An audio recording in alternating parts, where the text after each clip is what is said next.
Captain Paul Beasley, I'm telling you right now, y'all get it done up in that rough country. And, man, y'all show is rating good. And that's what we're doing here, just kind of digging into the hunt.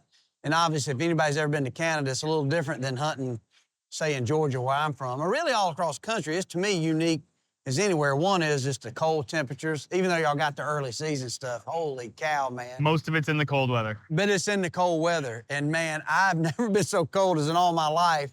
One of the first trips I ever went on was a video with Bill Jordan, and we went up to Saskatchewan. Yeah. And I don't know exactly what I was thinking, but in my mind, because similar to what hunting in Alaska, or seeing these documentaries done in Alaska, I thought there was a moose under every tree. Well, in my mind, the hype in Canada, I thought that there's gonna be a big monster, dark chocolate horn buck around every tree. And then like 7 days later, I'd been up there setting daylight to dark, video and Bill, and we had not seen a pile of deer. And I was like, wait a minute, this is some tough hunting, buddy. You got to be cock locked, ready to rock. And at that particular time, we were just hunting in that bush country back in heck, that'd have been 94 or 5. But finally, we stayed over a lecture, and Bill got one. And it was a nice buck. But I remember thinking then, like, okay, mad respect to the Canadian hunters because this is tough going. And y'all do it all, man, though, from start to finish, early season to not just a whitetail, but y'all chase a little everything Canada's got to offer. Yeah, I mean, like you, it's a passion, right? When you love what you do. But Keith had a good story this year of exactly what you talk about. Oh, really? Right till the bitter end. Hour 76. Are you serious? Yeah. Now, this is cold. Daylight to dark type of vibe? Daylight to dark, day 7, and the end of day 7. Cool part was it was a rut buck that moved through. They didn't know him. So seen him on day 2. Wasn't even their deer. They didn't know him, and he said, if you want to go for this deer, you can.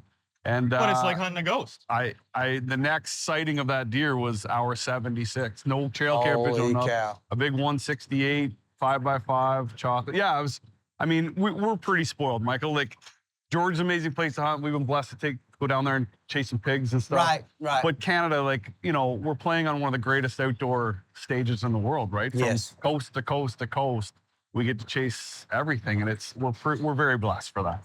It is gorgeous country, and there's such a plethora of animals to hunt. And I think most people understand that about Canada, but, if you look at the comparison, like United States, I think we're, 12, 13, 14 million hunters. In all the provinces, I think there's, 3 to 5 million hunters, maybe? 1.5. You have 4 states that have, in that state, more hunters than Canada. That's insane. So most of the people hunting in Canada are traveling from America to come up and hunt. Tourism's a huge part of it. Tourism's a big deal, for sure. It is a bucket list place to hunt, right? Whether it's greenheads coming in on the prairies, or it's Newfoundland moose, or, the Rocky Mountains, we're very blessed, and there's not a lot of people up there. And there's a lot, like our province in Ontario, to drive across is 24 hours. I can be at Disney World parked with my kids in Florida and under that if I go south. That's crazy. So it's a big, vast place, and the that animals says a love lot. it. I never thought of it that way. Yeah, and that's just one province he's talking about. That's just Ontario. Y'all's province. Where we get one buck. Where we live. Yeah. It's not like Georgia where you get 10 or something. Exactly. That's the whole province until 1. Yeah. So. That's insane. And if you think about it like that, that shows you there's a lot of desolate places up there. And I think for me, traveling to Canada, first time was Saskatchewan, and since then, I had a chance to go to Alberta, had a chance to go to Ontario, of course, chase caribou in Quebec and stuff. And outside of the animals, man, I was just surprised at how desolate it really was, which to me is what makes it so special. That's what we love about it. I mean, our population in Canada spans the U.S. border. That's where we all are. That's all right along the border. Everything north of that is our playground. That's our wildlife. That's why the wildlife thrives so much, is because everybody's down south, and the wildlife have lots of land. But if you're going to film an outdoor show, not a bad place to do it. Not a bad place. That's not a knock on Georgia. We love Georgia. Your mosquitoes are big down there like ours, though. We got mosquitoes you can almost put in the Boone and Crockett record book. You're right. Might be an archery season for exactly. them, Well, out of all the things to hunt, I mean, I know you guys chase a lot of big whitetails. And, of course, I know y'all hunt other places other than just Canada. Y'all do come into the States, but y'all have a favorite animal you like to hunt? That's like asking your favorite child. That's true. I know it, exactly. I had a favorite hunt this year. We love to bear hunt. I mean, there's a lot of bears. And I was in Western Manitoba along the Saskatchewan border in June, and one of the coolest experiences of 20 years of filming I had, where the outfitter didn't have a picture of the bears, and he said, it's a good area, good bears, and I shot with my bow a 500-pound cinnamon, Oh my goodness. and it was 22.5-inch skull. Like just, and you know when you hunt, you hunt deer your whole life, and you shot a bunch of 140s, and then a 180 walks out, your brain can't comprehend. Yes. And that's what it was like. It was 500 pounds and cinnamon.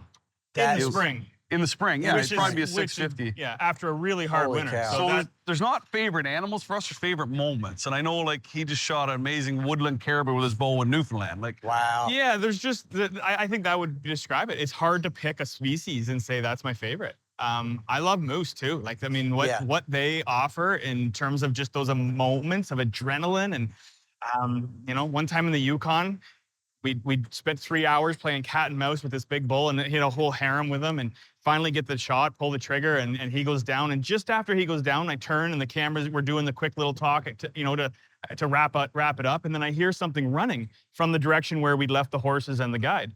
And, I had that split second moment of why has he got the horses loose? And all of a sudden I look, and this great big cow moose is full barrel, full charge past us at about 18 yards with her cow in her tail, calf. or calf on her tail. And then next thing you hear is woof, woof, and this great big boar grizzly is Are you chasing serious? this cow and calf past us, running right down into now where my bull is lying dead. And Right by them. right by them at 18 yards. Like, it was one of those moments where you couldn't script it, you couldn't create that, you couldn't even anticipate that. And now we had to go down where this big boar grizzly who's got cow moose on the brain, I got a dead bull down there, and the wind's blowing right in where he is. And now you got that moment of, we got to go Oh get this goodness. bull. What do you do? What do you do? And did you even have a tag for the bear? No. So at that point, he's pretty much got to be Just chewing pray. on you to pray. legally kill him. Yeah. Yeah. And people don't realize, I mean, I think people do realize, but when you're in those moments, and I would say on average, us hunters, it's not like you're hunting in fear, but you realize an animal like this can kill you. And it was a couple years ago, I know we would go up to Alaska to hunt, which, Alaska and Yukon are almost so much same look and terrain Yeah, and vibe. absolutely. And I remember some of the pilots were telling Nick Munt that there was one particular, those bear, same thing, on a moose carcass that had killed his friend. He had left him, and they didn't have communication, went back, and his friend had just been mauled. And so 4 people died up there this year with grizzlies. really, Yeah, I mean, they actually scare us. No, it's a Yeah, legit, they're tough. They're legit scary. it's a legit threat. And it's Yeah. weird because I guess, when Tyler Jordan was up turkey hunting with us one time, and, Yeah. and he was crawling through the grass with Keith, and he literally looks back at Keith, all of a sudden, with this horror in his face. Do y'all have snakes here? We're like, no, what are you talking No, about? you're safe. Because we don't think of like that, right? right. But when you're in grizzly country, it's that same emotion of It's the same, you've got to be on guard.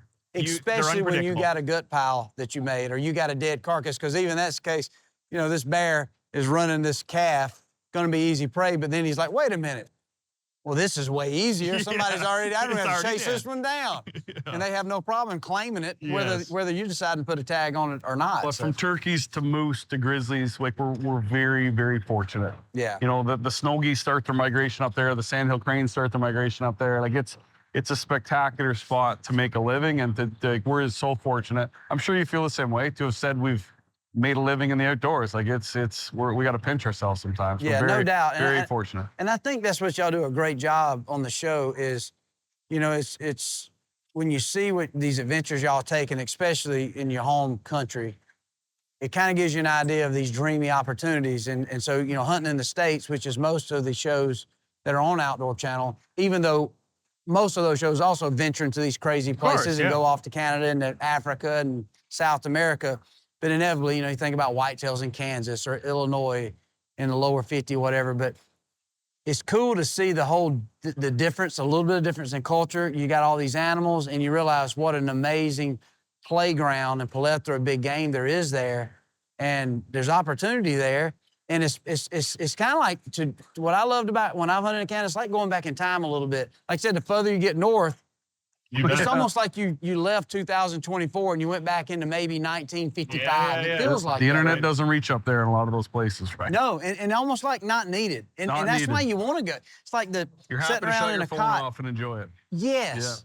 And y'all do a good job of highlighting a lot of that, and not just the animals, but just obviously, y'all brothers and just getting after it like that and having a good time. So it's a cool feel we didn't anticipate with the business, right? People do relate to hunting to do with friends and family.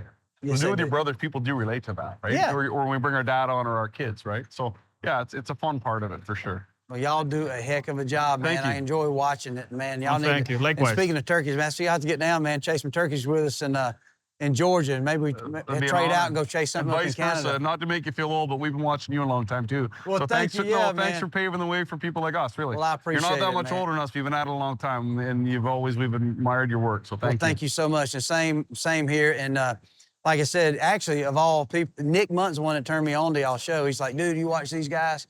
And he loves it. And that Nick Munt is eat up with anything, watching it, hunting it.